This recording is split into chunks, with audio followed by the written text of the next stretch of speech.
There are several advanced options that are not displayed until you check the Advanced Options checkbox. Once checked, the advanced options will be visible.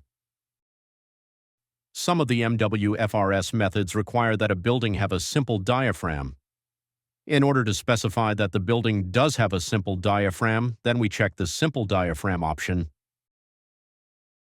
For pro users and above, there is an option to summarize the base reactions acting on the structure. There is an advanced option that lets you specify whether these reactions are presented in a summarized format or if they are detailed. If you select none, then they will not be displayed in the output. Altitude above sea level is something that was introduced in ASCE 716 and later. This is used to calculate a factor KE that is used in the wind pressure calculations. An altitude of 0 would represent the structure being at sea level, and the KE factor would be 1. If you enter an altitude greater than 0, then the KE factor is reduced to something below 1. If you don't know the altitude and want to be conservative, enter 0. Base elevation of structure specifies the distance from grade to the bottom of your structure.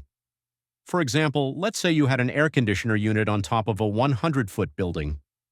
If we were calculating wind loads of the air conditioner, then the base elevation would be 100 feet, since the bottom of the unit is 100 feet above grade. This is used to calculate the KZ factor being higher, since wind pressures increase as the distance above grade increases.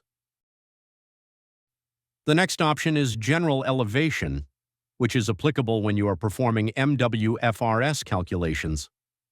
On the windward wall, the pressure increases as you get further from grade. This entry allows you to define exactly where you want those pressures calculated.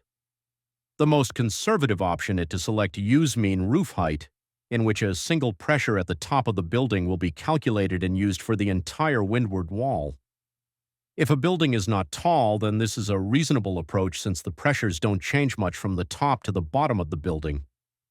Another option is to select to automatically increment elevations. If the building had story heights of 10 feet, then you might want to calculate the pressure at 10-foot increments. If you want specific elevations utilized and they don't follow a pattern, then you may select Manually Specify Elevations and then manually enter the elevations that you want used for the calculations. The Topographic Effects option is used if your structure has a hill or escarpment that is in the vicinity of your structure and may impact the wind pressures. The wind directionality factor, KD, is automatically determined by the software. However, there could be some special case where you wish to manually specify this value. You can do so by checking the option to override directionality factor. Similarly, you may also wish to override the gust factor that is automatically calculated by the software. To do this, check the Override Gust Factor box and enter the value. There are minimum wind pressures specified by the standard, such that if the calculated wind pressure is less than the minimum, then the minimum would be used. If you wish to change that minimum pressure to something different, then check the Override Minimum Pressure checkbox.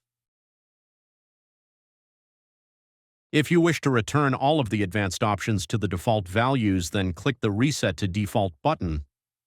Please note that once any advanced option is changed to any value that is not the default value, then the Advanced Option checkbox is disabled and the advanced options are always visible. This is because if the advanced options are altered, then those options should always be visible so that the user is aware that they have been changed from the default value.